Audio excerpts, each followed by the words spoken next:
Okay, hi Matthew. I've had a look at your script and a few points that I'll just go through. Now,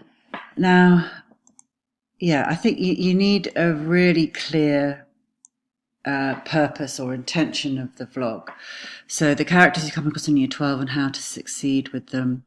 I think we were talking about how to succeed. Just you need to make it a little bit more punchy and interesting. How to get through Year 12, or the characters Year 12 characters, or how to survive Year 12 with the characters. I don't know. You have to have a think about that. And I don't think it should be in an office. I think your setting definitely needs to be, and I think you can change it up. I think you could even, because it's quite a sort of commentary, so I think you could actually, at some point, some cases, you could be actually walking around a school environment. I think that would actually lend real authenticity to what you're saying. Okay, so here we go.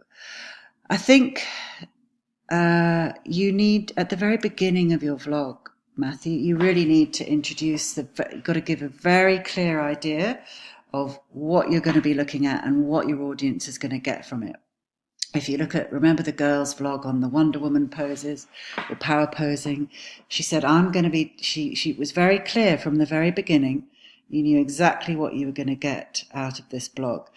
There does need to be a purpose of your vlog, rather than just it being funny. I think it is, again, it's a subject that's close to your heart because you are a Year 12. You're going through the hell of Year 12, and you want to keep your audience on side with you. Like we're all in this together. So you need some of that inclusive language as well as that direct address. So you need to start with a very clear statement of the intention.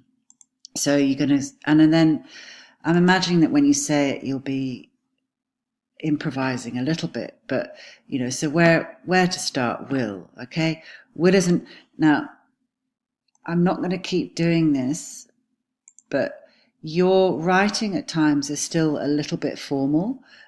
You are actually writing, you need to, you're going to be speaking it, so hopefully it will change when you speak, but at times it becomes a little bit clunky and not that really friendly, chatty, sort of conspirational tone that you want for this kind of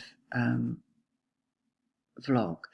So Will's not one of your best mates, but you still let him socialize with you. He's a little bit quirky, to put it nicely. And then you've got quite a good, and his stuttering can be described as eccentric and somewhat over the top, but he deems it necessary. But so what? Why? What's eccentric and over the top of his study routine? Give us an example. However, his success in school is met with his enormous unpopularity. I think what you're saying here, his academic success at school is inversely proportional, or in direct contrast to his enormous unpopularity. You say he's not a favourite among. Now you refer to people a few times. I think your target audience is Year 12s, isn't it? So he's not a favourite amongst us Year 12s, and he's known to be annoying. But why? Give me perhaps an example. Can you think of a time when he did something? Because he's a teacher's pet or a suck-up. How? What does he do? Is he the one who... I think you've got to introduce really clear, relatable scenarios that your students are going to go, oh my God, there's one of those in my class. Is he the one who's always putting his hand up? Is he the one who's always asking the teacher, the Year 12 science teacher, to help him at lunchtime or something, and he's not the life, but that's a different point. And then he's not the life, and he's not exactly the life. I think you've got to develop quite a sarcastic tone here. And he's not exactly the life and soul of any gathering. I mean, and that is if he's actually been invited, which is rare. So this individual, so you say, Will, so remember, you're talking about Will. Will volunteers for all the fundraisers and tasks that most of us, year 12, so inclusive language here, will avoid like the plague. Hopefully, and give an example. How do you avoid them? Suddenly developing an interest with the cracked paint on the back wall when the teacher's asking for volunteers, that kind of thing. And then you can say, but we all know that the only reason he does it is to get those extra credits. Now, I think here you could actually intervene, because I know that there are some weird credits that you can get in year 12 for bizarre things. I don't know. Look it up. My daughter's always coming home and say, did you know that if somebody in the class gets pregnant, everyone gets 5 extra credits? I don't know. Have a look and see if you can find some. Now, to fulfill your potential in year 12, okay, so this is where you're giving your sort of evaluation. This is how to survive and succeed in year 12 without becoming a basket case or something. So to survive and succeed and fulfill your potential in 12, you want to be around Will in some classes, or you want Will around you in some classes. You say, why? Why? Is it because you can copy off him? Is it because he's actually going to keep you a little bit on track?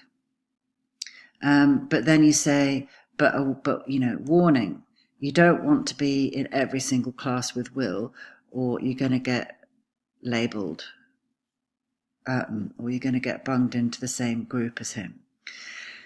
And then I thought, again, in terms of the idea of your vlog, in terms of,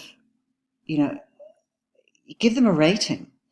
And I put snog, marry, avoid, but so in terms of success, potential, or survival of year 12, you can give them a rating that gives your audience a really clear understanding of, in terms of success, you do want him around. So I'm going to give him a 7 out of 10. In terms of popularity, I don't know, have a think about it. But I think you need some kind of evaluation rating. Okay, then you've got Barney. So with that, and I hope you're going to put in a bit of spin here. Now we've got Barney from How I Met Your Mother, and his desire for sexual partners. Now that's singular, is always at the forefront of his mind. Now you can be a little bit risque here, but you've got to just be careful, because if you can find some kind of funny pun, that's a play on words for his sexual desire, then you can insert that here, because it's showing your understanding of your target audience. Just keep it clean. Okay, Barney is the opposite, is the total opposite to Will. His main aspiration for the year is to be the king of the halls. I don't know what that means, but if your audience understands it, that's fine. So then you're going to say, Barney will always slouch at the back of the classroom, and he's not afraid to voice his uncultured opinion whenever possible. He's usually trying to find his next hookup or conquest actually during classes, rather than focusing on the thematic development of Macbeth. Cracking jokes and exuding his bravado are his strong point type thing. You really need to look at that sarcastic sort of commentary that you're giving on these people. Although, however arrogant Barney may appear, let's face it, most of us guys would like to attain just or match just one of his attributes, something like that. But again, this is where you can use your inclusive language that you will bring your audience on side with. You might say here, well, because you've mentioned that he has uncultured opinions. So here you might say something like, okay, so although we may not always agree with his bogan opinions, his bogan and loudly voiced opinions, secretly, or his confidence is to be commended, and his sheer determination to, and then I imagine that you're going to do quotation marks, to woo a girl. Here a bit of commentary. So the sad thing is, if his confidence and determination or whatever, if he applied his confidence and his skills at getting girls into bed, blah, blah, whatever, if he applied those to his year 12, he'd probably be dux of the school. However, so, and then Barney, so you want to be around Barney. And you're saying with no issue. No doubt, if you're hanging out with Barney, your popularity is going to go through the roof. But that's going to be in direct opposite direction to your performance scores, which are going to be dropping through the floor. He's the life of the party and someone you want to be friends with, but not great friends with. Otherwise, you'll find yourself perhaps at the end of the year faced with having to retake year 12 and surrounded by fake friends, and then give your rating. Okay? So I want you to think about that as you go on to this part. Okay? I've just highlighted a bit in red his and I want you to try and really get that sarcastic commentary going with Beckham. Okay? Happy drafting.